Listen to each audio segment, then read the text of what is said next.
HTML block elements and inline elements. So what are block level elements and what are inline level elements? Say every HTML element has a default display value depending on what type of element it is. But the two most common display values are the block and the inline elements. So first of all, deal with the block level elements. A block level element always starts on a new line, and the browser automatically adds some space, that's a margin, before and after the element. A block level element always takes up the full width available. It stretches out to the left and the right as far as it can. Let me just do a demo. I'm going to copy this. I'm going to copy this P element to start with. P element is a block level element. The div element is also a block level element. So I'll just show you how to know whether an element is a block level element or an inline. But we'll start with the block level first. So I'm going to copy this demo, the P element with the content inside, hello world. I'm going to copy. I'm going to go to VS Code. Okay, it's already on my VS Code. So I have the P element and the div element here with hello world each. Okay, let me just change this so that you understand. Div element, hello world, and the other one P element, hello world. So I'm going to go live. Let's see how we can spot a block level element. Okay, I'm going live.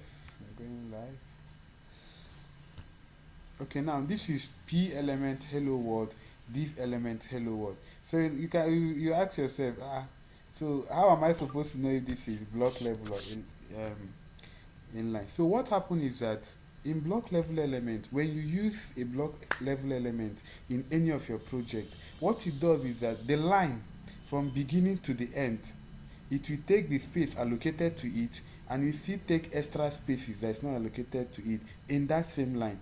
Like this P element now, as I'm highlighting it, you can see this is just the space allocated to it. Now when you go, just look at my mouse. All these other spaces, nothing is there.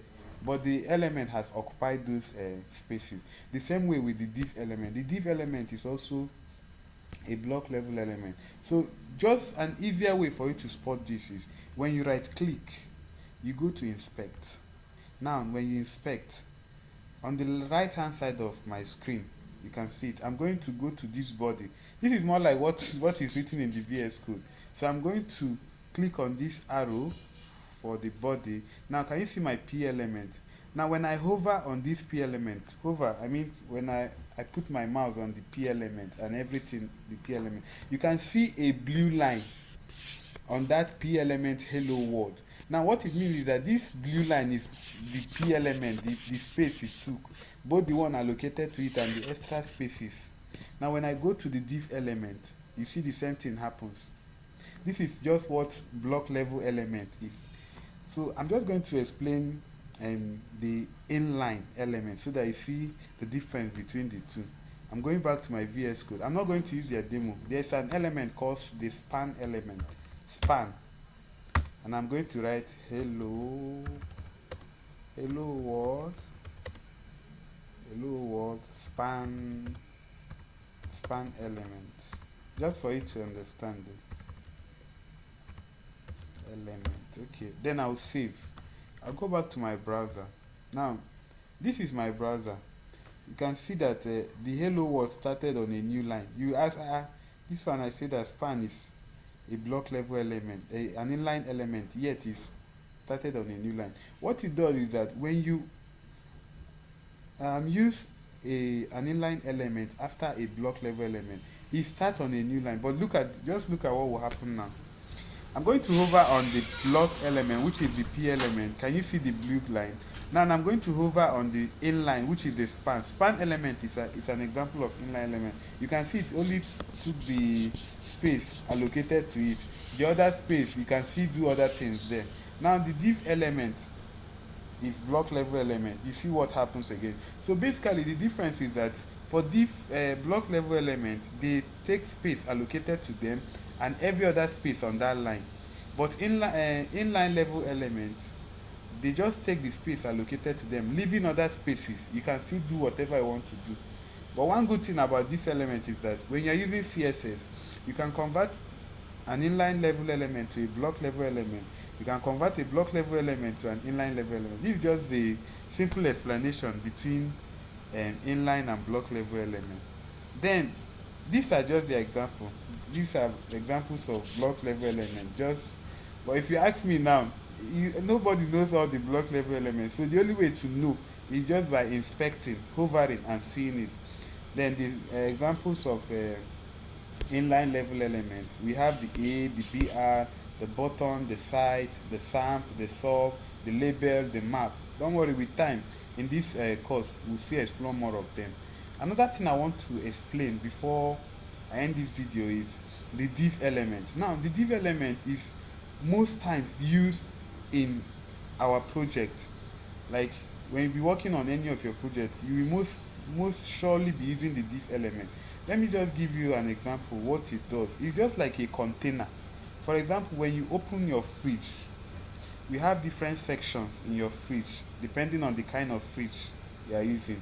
There's a section, it's okay, I want to put vegetable here, I want to put water here, I want to put drinks. Those partitions, when you come to website development using div elements, you can also use div like to partition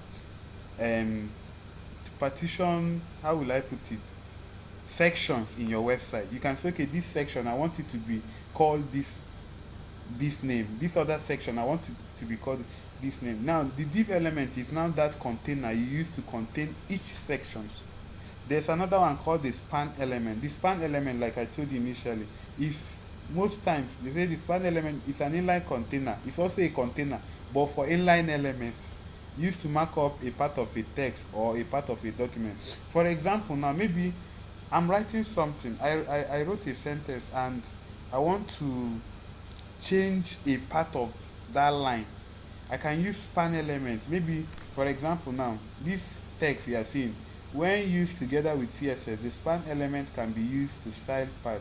So for example now, let's say this element now, I want to change the color to maybe blue, only it on that line. I can embed it inside an span element and change the color. So that's just basically what you need to know. So in summary, a block level element always starts on a new line and it takes the whole width available. An inline level element does not start on a new line and it takes all up as much width as necessary that the content can be able to contain. Then the div element is a block level element. It is often used as a container for HTML, for other HTML elements. The span element is an inline container used to mark up a part of a text or part of a document.